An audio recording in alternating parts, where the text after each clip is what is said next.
বিয়ার পরে যে বুঝতে পারছে তার স্ত্রী পরকীয়ায় আসক্ত, অন্য পুরুষের প্রতি লোভী, তার ঘর তার জীবন আল্লাহর কসম জাহান্নামের টুকরা ছাড়া আর কিচ্ছু না বেটা। তোর বিল্ডিং আর তোরে সুখ দিবে না, তোর গার্মেন্টস আর তোরে সুখ দিবে না, তোর মেল আর তোরে সুখ দেবে না, তোর অর্থ তোকে আর সুখ দেবে না, তোর ক্ষমতা তোরে আর সুখ দেবে না, তোর জনবল তোরে আর সুখ দেবে না। ওই অসভ্য চরিত্রহীন নারী তোর জীবন জাহান্নাম বানায় দিবে, জাহান্নাম। যদি বলো না তোমার সাথে কোনো মেয়ের সম্পর্ক আছে তো খবর লাগাও, দেখবা 3 বছর পরে যখন বিবাহ করবা হারাম নারী, তখন খবর পাইবা। তুমি 6 মাসের ভিতরে খবর পাইবা তুমি যেমন 12 ঘাটের ফানি খাইছো, ওই মেয়েও 16 ঘাটের ফানি খাই আইছে। হ্যাঁ, তো কোরআনের ওয়াদা, আমি তো খোলামেলা বললাম।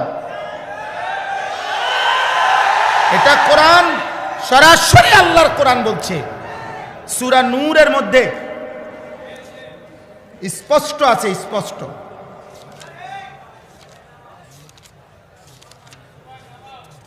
এই দেখো, শুনাই, ওয়াজ হইব পর, ওয়াজ অন্যরা করব। এই যে দেখো, আয-যানি লা ইয়ানকিহু ইল্লা যানিয়াতান আও মুশরিকা, কোরআন শরীফের আয়াত। আল্লাহ বলেন ব্যভিচারী পুরুষ যাকে বিবাহ করবে সে কেমন নারী হবে? খোদার কসম আল্লাহ বলছে ইল্লা জানিয়াতান আও মুশরিকা। আল্লাহ বলছে ব্যভিচারী পুরুষ, চরিত্রহীন পুরুষ যাকে বিবাহ করবে সেই নারীটা কেমন হবে? আল্লাহ বলছে 2টা হবে, ইল্লা জানিয়া, সেটাও হবে আরেকটা ব্যভিচারিণী নারী, আও মুশরিকা, অথবা মুশরিক কোন বেঈমান নারী।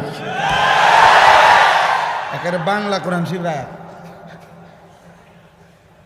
ডাইরেক্ট কথা, বাংলা কথা, মানে কোনো ঘুরানো পেছানো কথা না, পরিষ্কার অর্থ, একেবারে সাফ কথা, কোনো ব্যাখ্যা নাই।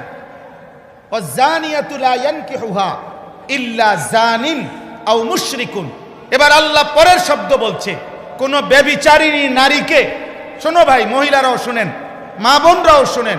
আমরা জানি অনেক মা বোন আপনারা আসছেন, আপনাদেরকে বলি, মুসলমানের কন্যা, মুসলমানের বোন, মুসলমানের অবিবাহিত মেয়ে, তোমাকেও বলি বোন, শোনো, তুমি বিবাহ বহির্ভূত কোনো ছেলের সাথে কিংবা মোবাইলে কিংবা রাস্তায় কিংবা সহপাঠী হিসাব করে যেই কোনো পারপাসে যে নারী, যেই মেয়ে, যেই কন্যা বিবাহের পূর্বে কোনো হারাম সম্পর্ক করে থাকে, তো আল্লাহর ওয়াদা কোনো ব্যভিচারিণী নারীকে বিবাহ করবে না।